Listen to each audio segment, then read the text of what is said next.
اړخې د خورش، چپ اړخې د خورش، طلایي د خورش، بړستنې د خورش. د غزیات ساتي ښه، هر طرف ته به خوري ښه. نن مونږ لاندې طلایي ده او د پاسه بړستن ده، د ښکلې جابې دي، بس بالغ په مونږ د خوري، دې طرف ته بم خوري، دې طرف ته بم خوري، بری طرف ته بم خوري، لاندې بم خوري، هر طرف ته به په خورو کې ګیرو. او ناشنا مخلوق وي، ناشنا حالت وي. دغه یاد ساتئ، په دغه تنګ ځای کې به دا هر څه را مخېته کېږي، دا هر څه به را مخېته کېږي چې دنیا کې م څه کړي.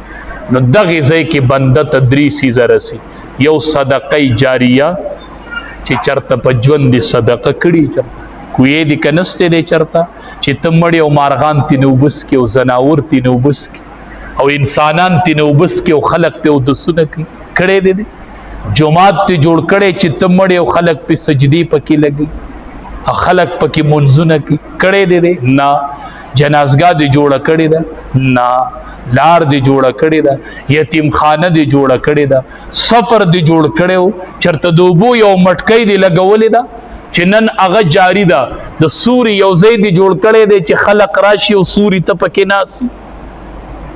نه، دا خو مې نه دی کړی. ما خو ایشته خلقو ته بند کړي، ما خو خلقو ته لارې بندې کړې وي، ما خو په خلقو مقبرې بندې کړې وي، ما خو دا کارونه هلته کړي دي ښه، ما خو هلته دا کړي دي. نه، صدقه جاریه داسې کار وکئ که نه زنانه و نارینه و چې ته مړی او هغه جاري وي، چې ته مړی هغه جاري وي. د مرګ نه پس په دې قبر ته رسېږي. یو دا دی، دویم او علم ينتفع به، چې علم یې کړی، علم یې په دنیا کې خور کړی او دا کس وفات شي نو دا ټول شاګردان چې علم خوري اجر به هغه ته رسي. امام بخاری رحمت الله علیه چې وفات شو 90,000 شاګردان تینه پاتې شوي، لزر کم 1,00,000 شاګردان. دا د امام بخاری رحمت الله علیه پاتې شي. دریم ولد صالح يدعو له، چې نیک بچی پرېښو دی هغه وروستو تا ته دعاګانې کوي. نیک بچی ښه، دا هغه دریم دی. په بچو په لوڼو په بچو باندې قرآن زده کوي، سبا به نه یو دی به دعا کوي. یو عالم حافظ قاری بچی پرېږدوه، یوه لور پرېږدوه چې بچو ته صرف په ناظره قرآن ښیي، یوه قاعده ورته ښیي، الف او با ورته ښیي، الف او با ورته ښیي. نو دا به ستا د اخرت ډېره لویه ګټې.